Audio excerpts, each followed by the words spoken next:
And I'll be doing the same with I do the same with SmackDown with I don't really do it with Total Bells and Total Divas like that for real, but you get what I mean. Okay. Sorry about my hair. I just woke up. I'm chilling today. Okay, so this is the first round. This is a 15 match time limit, and there's 4 matches. Um, the first match is Tegan Knox versus Satara. And I'm just going to do the highlights that I felt was really good in the match. Tegan went for a 6-9 but faked out. Tegan knee gets tied into the ropes, and Satara hits a drop kick to the knee. Great top, great top missile drop kick. Then double knee to the corner by Zatara. Tegan hits the Shining Wizard and is going to the next round. Really good match, really good opener. Um, really happy with it. I was really impressed by both women. So yeah. Rhea Ripley versus MJ Jenkins. Rhea drops MJ to the floor with a drop kick. Rhea hits a great vertical suplex. Rhea does a abdominal stretch that is broken by a hip toss by MJ. MJ hits a great drop kick from top rope. Rhea hits a powerbomb and is going to the next round. Really good match. My only issue is same with AfterBuzz is I would love more from MJ, especially considering she's trained by the Dudley Boys. I want to see her do a little bit more. This was more Rhea dominating, but really good match. You know, it showcased MJ, but it showcased Ripley, but also showed that MJ still has a lot of work to do. So, but really good match, really happy. Also, the fact that Rhea's favorite character is The Miz, my God, like he needs another ego boost. And I also love how she's a person that does not want to be compared to someone else. Everyone knows that Charlotte, Beth, Victoria, Jazz, and Nikki, and I say Nikki because for the size that Nikki is, she is considered a powerhouse. I love that Rhea is one of those people that does not want to be compared to them. She doesn't want to be the new Charlotte. She respects Charlotte's talents, but she does not want to be Charlotte. She wants to be Rhea, and I respect that. Me personally, I consider her Pete Dunne's sister from NXT. If you know who Pete Dunne is, if you watch one of his matches and then you watch Rhea, you see the similarities and you see why I could say I feel like they're brother and sister. Because they're both hard hitting badasses. And I love it. So, really excited for Rhea. I'm especially happy for her because she became the first NXT UK Women's Champion. We know she's going to defend her title at the Mae Young Classic. So yeah. Third match of the night is Lacey Lane versus Vanessa Craven. And I watched AfterBuzz, and they actually had a little conversation about whether Lacey Lane is kind of like Ember Moon, and I can see the similarities. But I agree. Oh my God, I can't believe that I actually forgot his name. So fucking horrible considering he's a Bella and a Cena fan. But the guy kind of like Ember is more like the moon and like a wolf, and Lacey is more like a cerebral assassin. And I'm like, that is a perfect, that is perfect. And I would love to see them either go against each other, or I would love to see them be a tag team. And considering that women tag titles have been rumored for so long that they were going to do it in 2012 for the Bella Twins, that they could do it now, considering how many women they have now, considering how many tag teams they have now, and how built they are. I want them to do it, and that is a tag team that I would want. Or Lacey, like, do it. And then versus Vanessa Craven, I would want. And TK said Vanessa Craven and Nia Jax would be a good tag team. Yes, they fucking would. Like, oh my God, that's the best thing about the Mae Young Classic to me is that even though only one woman won't win, they have plans most likely for the other ones. See Shayna last year or Bianca, and if not, this gives them the exposure to do whatever the hell. to have company, but one of the reasons why I love these. But just based off the first show, I would look up Tegan Knox matches. I would look up Tara, Rhea Ripley, MJ, Lacey, Vanessa, Miko, and Killer Kelly. I would look up their matches because of this show. So even though I'm a wrestling fan, I'm a WWE wrestling fan. I don't watch, and I watch, Total Bells and Total Divas and stuff, but I don't watch any other company of wrestling. I know people of other companies, but I don't watch them. Because of the show, because of what I saw and what impressed me, I would watch these women. I would look up their matches. I would save their matches and review them for you guys. That's so amazing to me. And I'm getting off track. I'll get back to that in a second. And Anissa actually talked about the commentary. And personally, I love the commentary team. And like TK said, the commentary was dedicated to two different audiences. The ones that just only knows wrestling, which is where Michael Cole and Beth kind of fit in. And then the ones that don't watch wrestling, that watch like Total Divas, Total Bellas, and tune into stuff like this every now and again. That's where Renee and Cole really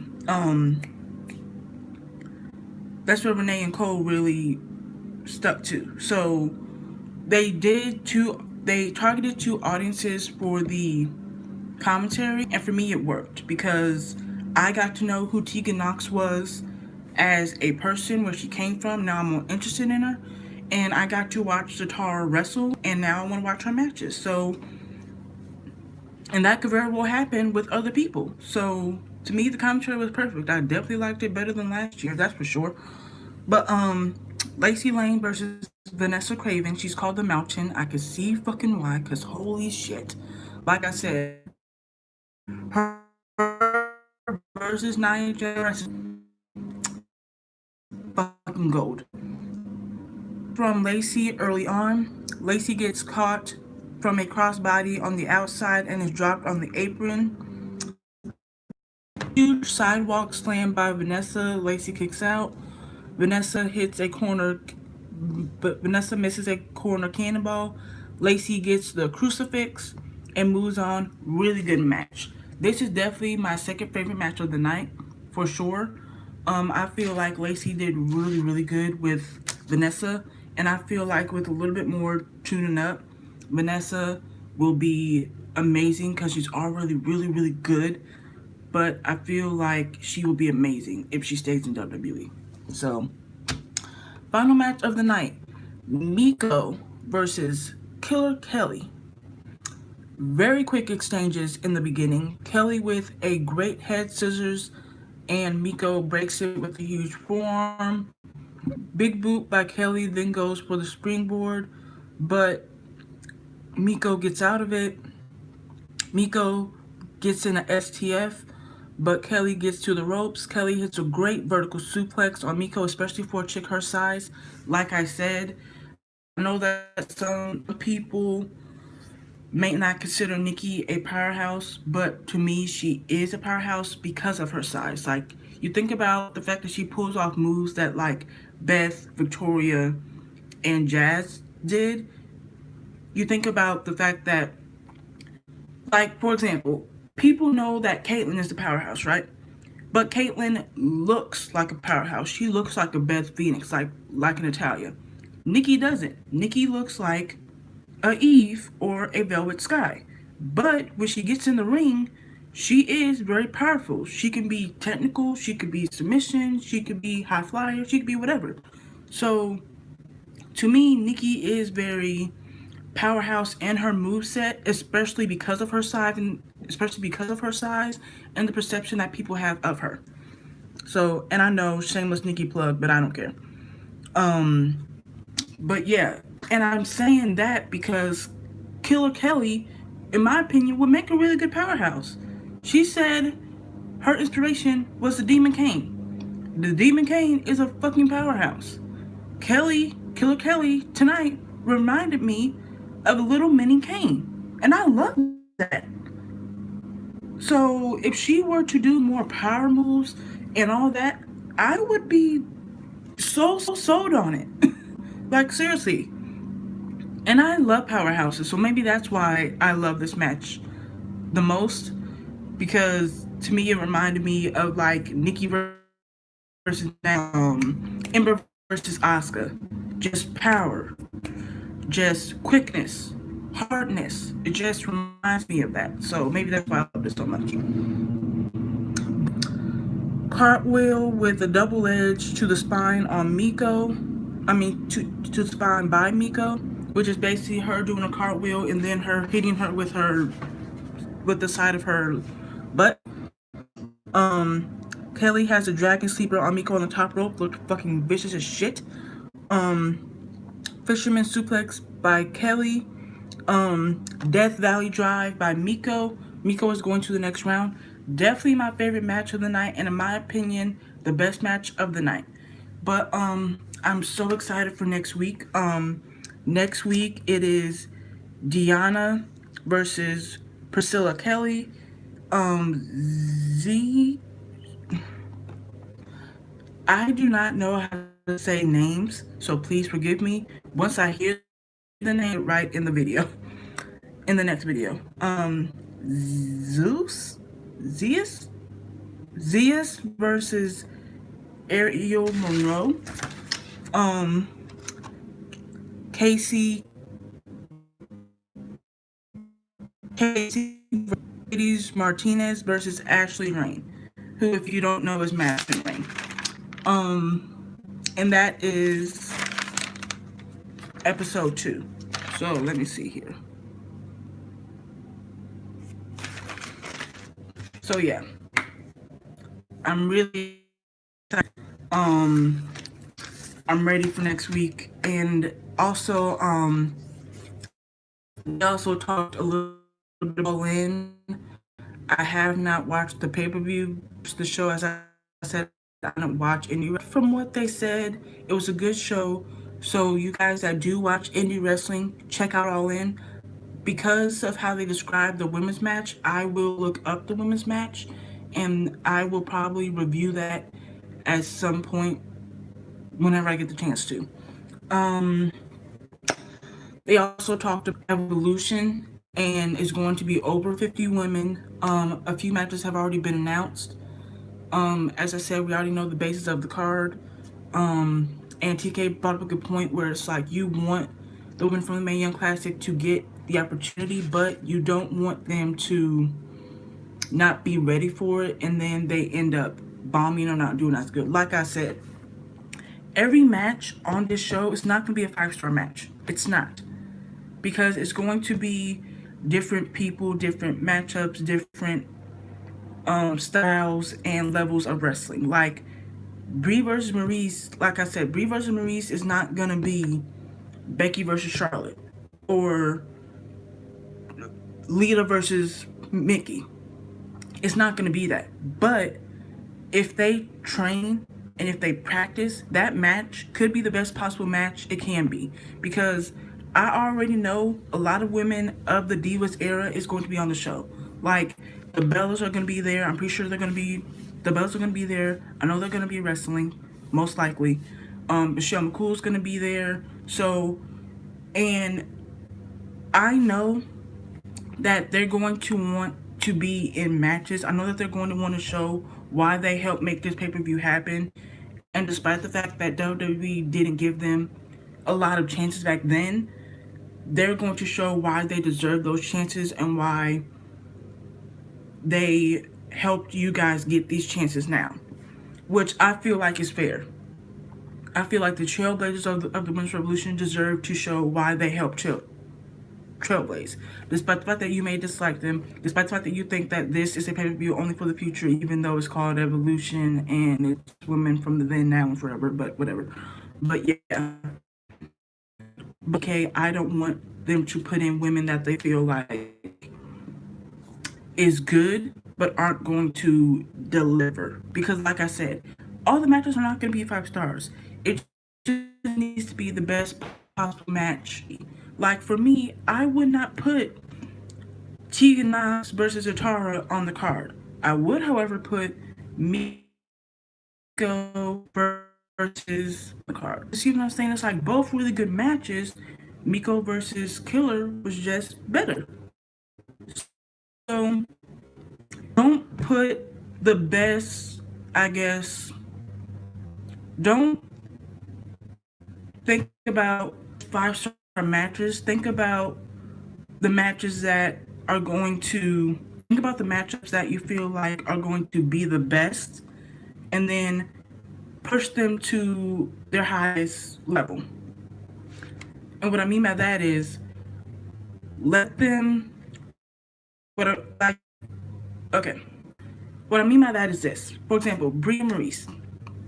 And I keep on using them as an example because they're probably going to be one of the matches in that they're going to trash on. And this is a match that me personally, I feel like has the potential and will do really, really good if they do the match.